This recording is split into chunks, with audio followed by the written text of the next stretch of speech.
স্বাস্থ্য ও পরিবার মাননীয় স্পিকার, একটি স্বাস্থ্যবান জাতি গঠনে টেকসই উন্নয়ন ও সমৃদ্ধ বাংলাদেশ বিনির্মাণের পূর্ব ফেসিবাদী সময়ে স্বাস্থ্য খাতে অপরিকল্পিত অবকাঠামো নির্মাণ উপকরণ ক্রয়ে যে পরিমাণ ব্যয় হয়েছে তার একটি বড় অংশই দুর্নীতির মাধ্যমে লুটপাট করা হয়েছে।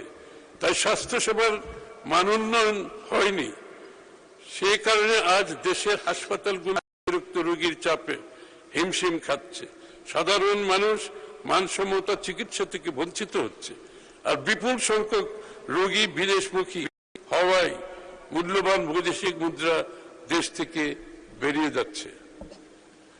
আমাদের স্বাস্থ্যনীতির মূল উদ্দেশ্য হবে সর্বজনীন ও ন্যায়সঙ্গত স্বাস্থ্যসেবা নিশ্চিত করুন, চিকিৎসা কেন্দ্রিক থেকে প্রতিরোধ কেন্দ্রিক স্বাস্থ্য ব্যবস্থায় রূপান্তর, গ্রামীণ ও প্রান্তিক জনগোষ্ঠীর কাছে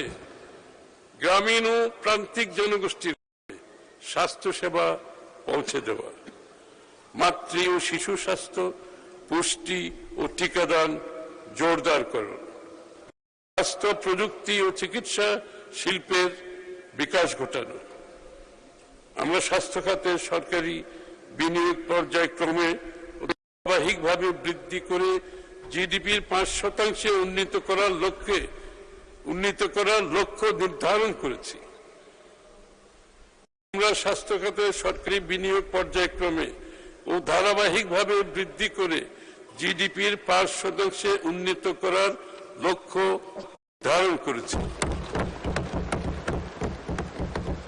তালিটা পড়লো না তো জন্য আবার দ্বিতীয়বার পড়লাম। এটা একটা বিশাল পদক্ষেপ।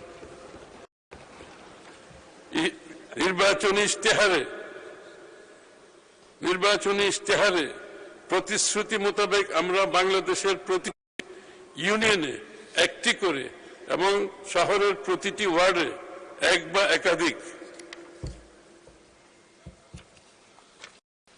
আধুনিক প্রাথমিক স্বাস্থ্যসেবা ইউনিট স্থাপনের পরিকল্পনা গ্রহণ করেছি এবং বাস্তবায়ন প্রক্রিয়া ইতিমধ্যে শুরু হয়েছে।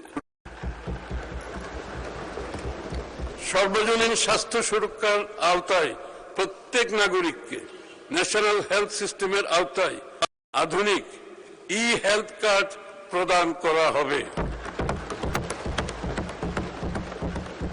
জটিল রোগের বিশেষায়িত চিকিৎসা সহজলভ্য ও সুশৃঙ্খল করার লক্ষ্যে প্রতিটি জেলা হাসপাতাল ও সংশ্লিষ্ট সকল উপজেলা স্বাস্থ্য কমপ্লেক্সকে সমন্বিতভাবে একটি পূর্ণাঙ্গ সেকেন্ডারি স্বাস্থ্যসেবা ইউনিট হিসেবে গড়ে তোলা হবে।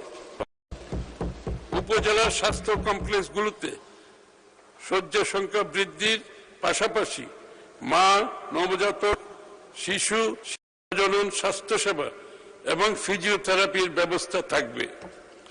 সার্জারি সহ জটিল ও বিশেষায়িত চিকিৎসা সেবা সদর হাসপাতালগুলোতে কেন্দ্রীভূত করা হবে। Coronary care, kidney dialysis unit ইত্যাদির ব্যবস্থা থাকবে। রোগী পরিবহনের দুর্দশা লাঘবের জন্য জাতীয় অ্যাম্বুলেন্স পুল ও জরুরি সেবা নেটওয়ার্ক গঠন করা হবে।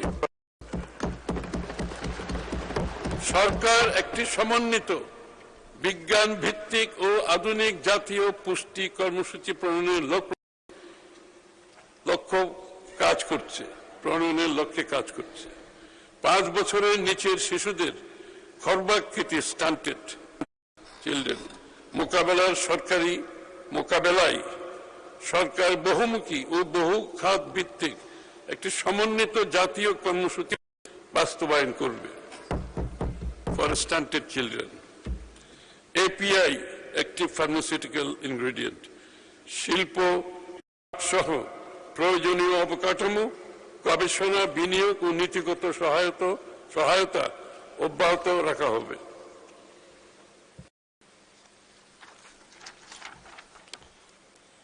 LDC থেকে উত্তরণের প্রেক্ষাপটে ঔষধ শিল্পের ধারাবাহিক বিকাশ, উদ্ভাবন সক্ষমতা বৃদ্ধি এবং বৈশ্বিক বাজারে অবস্থান আরো সুদৃঢ় করতে প্রয়োজনীয় আর্থিক প্রণোদনা ও সাহায্য সহায়ক নীতিমালা সুবিধা প্রদান করা হবে।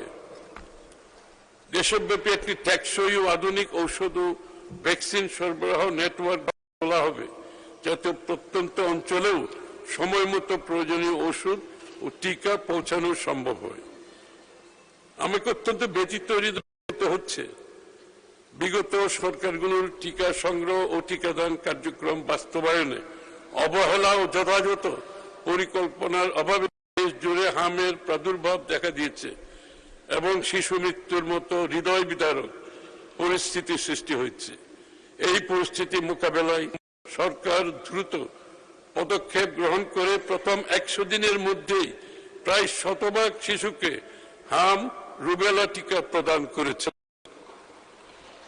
ইন্টিগ্রেটেড মডিউলার পদ্ধতি, আধুনিক ক্লিনিক্যাল শিক্ষা ব্যবস্থা এবং এআই ভিত্তিক চিকিৎসা জ্ঞান প্রযুক্তির ব্যবহার অন্তর্ভুক্ত করে একটি আধুনিক দক্ষতা ভিত্তিক ও ভবিষ্যৎমুখী নতুন এমবিবিএস কারিকুলাম চালু করা হবে।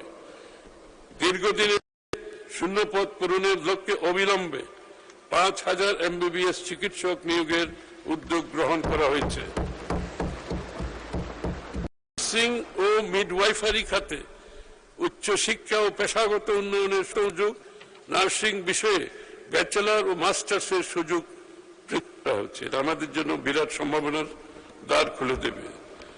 দেশব্যাপী মানসম্মত ও জনমুখী স্বাস্থ্যসেবা নিশ্চিত করতে নতুন করে 1 লক্ষ স্বাস্থ্যকর্মী নিয়োগের কার্যক্রম শুরু হয়েছে,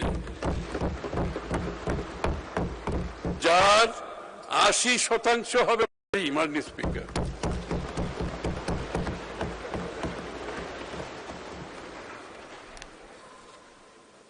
স্থানীয় ও বৈদেশিক চাহিদা পূরণের লক্ষ্যে শিক্ষিত বেকার যুবক যুবতীদের কর্মসংস্থান সৃষ্টির জন্য 4 মাস মেয়াদী জেনারেল কেয়ারগিভার প্রশিক্ষণ কার্যক্রম গ্রহণ করা হয়েছে। কেয়ারগিভারের একটা বিশাল বিশ্বজুড়ে মার্কেট আছে, বাংলাদেশেও আছে। সেই কাজটা আমরা দ্রুত সেদিকে আমরা এগিয়ে যাচ্ছি ইনশাআল্লাহ। সরকার চিকিৎসা সরঞ্জাম ও মেডিকেল ডিভাইস শিল্পকে একটি অগ্রাধিকারপ্রাপ্ত শিল্প খাত উন্নয়নের উদ্যোগ গ্রহণ করেছে। সীমিত আয়ের মানুষের পকেট থেকে চিকিৎসা ব্যয়ের বোঝা কমানো, মানসম্মত ওষুধের সহজলভ্যতা নিশ্চিত করা এবং সার্বজনীন স্বাস্থ্য সুরক্ষা নিশ্চিত করা হবে। আগামী 2026-27 অর্থ বছরে স্বাস্থ্য পরিবার কল্যাণ মন্ত্রণালয়ের জন্য 69,409 কোটি টাকা বরাদ্দের প্রস্তাব করছি।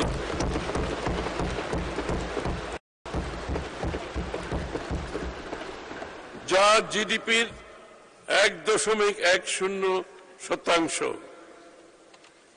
এত বড় স্বাস্থ্য বাজেট আর কোন সময় দেওয়া হয়নি। 25-26 অর্থ বছরের সংশোধিত বাজেট এই বাবদ বরাদ্দ ছিল আরো কম, 35